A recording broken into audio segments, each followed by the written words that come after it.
નમસ્કાર. હવે આ જે ભાજપ સરકાર છે એમનું માનસિક સંતુલન ખોવાઈ ગયું છે, કેમ કે એમના જે મોટા મોટા કૌભાંડો છે ને, અને ચેતરભાઈએ જે કાઢેલા, તો હવે ચેતરભાઈને જેલમાં મૂકી રાખવા માટે એ લોકો કેવા કેવા ષડયંત્ર રચે છે. આ સરકાર જે ગાંધીનગરમાં બેઠી છે એ ભૂલી ગઈ છે કે એમને જનતાએ કેમ ચૂંટીને મોકલ્યું છે.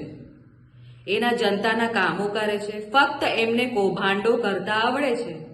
મનરેગાના કૌભાંડો હોય, શિષ્યવૃત્તિના કૌભાંડો હોય, બસ કરોડોમાં કૌભાંડો કરીને કેવી રીતે પોતાના ખાતા ભરે અને વિદેશોમાં મિલકતો વસાવે, આ બીજેપીની સરકાર અને એમના કાર્યકર્તાઓ મંત્રીઓને એટલું જ આવડે છે.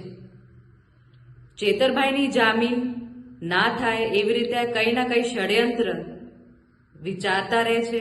મને નથી લાગતું અમને ઊંઘ આવે છે. એ બસ ચેતરભાઈને કેવી રીતે હેરાન કરીએ, એ અમારા કૌભાંડો કેવી રીતે કાઢ્યા, એમની હિંમત કેવી રીતે થઈ, આજ વિચારીને આજે ભાજપ સરકાર છે ફક્ત તારીખો પર તારીખ અને તારીખો પર તારીખ જ લેવા માટે કંઈ ના કંઈ ષડયંત્ર રચતી રહે છે.